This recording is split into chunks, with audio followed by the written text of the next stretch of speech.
Les maires de nos municipalités, Richard Kelly, Alain Desjardins et Cyril Rio, ont annoncé lors d'un point de presse le 19 janvier dernier qu'ils s'unissent pour poser leur candidature de leur municipalité pour la finale des Jeux de l'Acadie en 2018, parce qu'ils croient qu'investir dans les Jeux de l'Acadie, c'est investir dans notre jeunesse, c'est investir dans notre population, c'est investir dans notre communauté et c'est aussi investir dans notre économie régionale.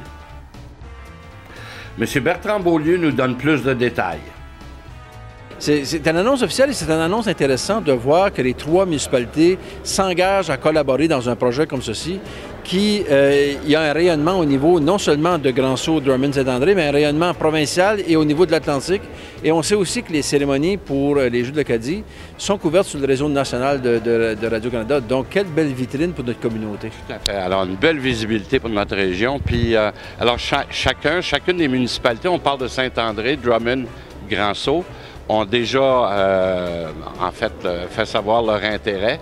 Chacun doit investir, bien sûr, une certaine somme d'argent au niveau des infrastructures et au niveau de l'organisation. Alors, on en est où actuellement? Bien, présentement, nous sommes dans les tout premiers pas à analyser les éléments que nous avons besoin pour placer dans notre document de mise en candidature. Et nous avons demandé aux municipalités de nous fournir un petit budget d'opération pour faire cet exercice-là. Et d'entrée de jeu, les 3 municipalités sont d'accord à poser la candidature conjointement et sont d'accord aussi à y investir au prorata pour pouvoir assurer le succès de ces Jeux. OK. Parfait. Alors, la mise en candidature officielle doit être présentée quand? Nous devons soumettre notre dossier de mise en candidature au mois de juin 2015 pour une visite du comité de sélection à l'automne 2015 aussi. Okay. Donc, à partir du moment où on donne notre candidature, il faut commencer à se préparer, nous autres, pour faire belle figure aussi et démontrer aux gens comment est-ce qu'on est déjà bien organisé pour ça. Oui, déjà, dès maintenant, on est en train de mettre en place des conditions pour convaincre le comité de sélection que nous sommes la municipalité qui mérite d'accueillir la finale des Jeux de 2018. Et nous voulons donner l'image que nous sommes prêts.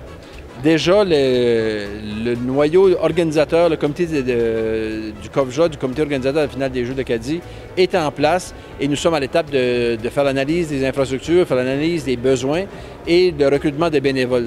Nous voulons, quand le comité de sélection va venir faire sa visite, qu'ils voient tout ce que nous avons en place et qu'ils voient les gens qui sont engagés à organiser cette finale. Voilà. Le processus ne sera pas facile, mais avec la collaboration de tout le monde, je pense que ça va aider. Ça. Le processus ne sera pas facile, mais déjà, on sent l'engouement des gens à vouloir y participer. Il n'y a pas une personne que nous avons approchée qui nous a dit non. Et il y a des gens qu'on croise dans la rue qui disent « Est-ce que c'est vrai que les Jeux d'Acadie viennent? Moi, je veux m'impliquer. » Donc, je pense qu'on a les conditions en place pour pouvoir y réussir. Formidable. Moi, ce qui m'attire et que je trouve beau, c'est cette réunion des municipalités ensemble à travailler sur un projet commun. C'est formidable, ça. C'est formidable de voir les 3 municipalités s'associer comme ceci. Et comme le maire l'a dit tout à l'heure, on travaille ensemble, on fête ensemble, on célèbre ensemble. Alors, pourquoi ne pas travailler ensemble dans un projet commun? Voilà. Alors, Bertrand, merci beaucoup. Bonne chance et puis bon succès. Et merci. Merci. Et voilà donc un beau projet rassembleur qui aura des retombées économiques à la grandeur de notre région. C'est pour dire, hein, quand on veut, là, on peut.